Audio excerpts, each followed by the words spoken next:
Welcome back to part 2 of What If Rex had not committed treason. Thank you to those of you who watched the first part of this video. To recap what happened in the event you haven't seen it, Rex had convinced Jesse to not kill Ahsoka, but they had not been able to stop the Star Destroyer from crashing into the moon. Rex had awoken to remove the control chips from the 332nd Company, and alongside Ahsoka, they had placed Maul back in his cage, before looking for some way off of the barren land.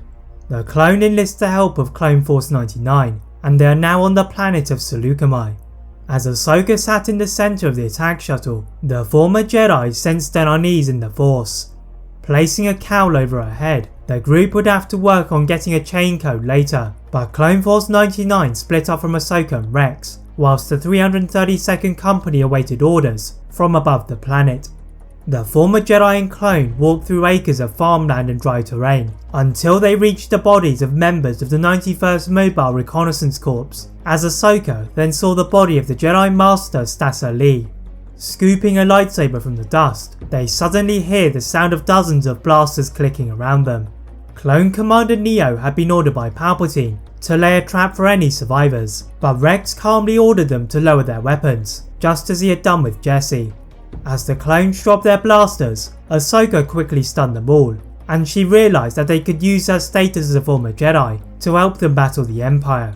The duo dragged the clones to their abandoned medical frigate, and there they could have their control chips removed, before being ordered to save all of the clones in the primary spaceport. Soon joined by Cut and Clone Force 99, Ahsoka led the charge to the town, and any clone troopers were stunned and taken to the medical bay to have their chips removed, or killed before they could even fire. Completing their takeover of the main Imperial base, they are interrupted by a voice from above them. To Ahsoka's disgust, Tarkin mockingly congratulated the defective clones on their victory, as he then announced that an Imperial fleet would be arriving shortly, to demonstrate the true power that the Empire now wielded. Ahsoka wanted to slice the head off of the Admiral, but knew that her cover was more important, and began to organise the forces with the senior clones. Moving themselves to their gunships above the planet, the size of the Imperial fleet dwarfed them all, but the clones planned to use the overconfidence of their opponents. Allowing themselves to be drawn in by an Old Republic tugboat, Ahsoka kept her cowl over her head, then silently motioned for the clones to get into their positions, fronted by Rex, Jesse and Clone Force 99.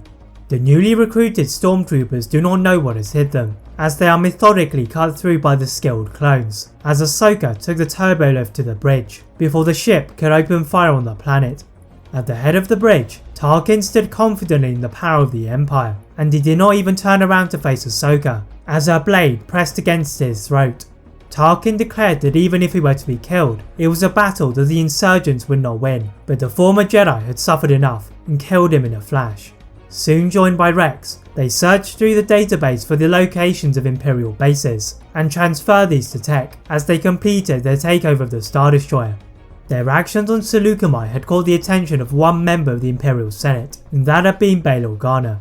The Alderaanian politician knew that the Empire also wanted the services of these rebels, and entered into his own ship to try and find their identity, as he soon discovered the hooded figure in the transmission to be that of Ahsoka Tano. The senator gathered all of the support he could, but as he approached the planet, he needn't have done so, as the clones confirmed that they had been waiting for his arrival.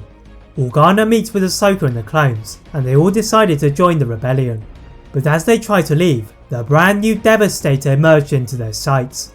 The Republic fleet looked feeble in comparison, and Ahsoka ordered all of the clones to leave for Alderaan, as she sacrificed herself for their survival. The clones knew better than to argue with the Jedi, and Ahsoka takes one of the bombers into the Imperial fleet, sensing a horrible darkness. Creating a distraction to allow the rebels to escape, she watches them disappear into hyperspace before the inevitable pulling sensation into the darkness.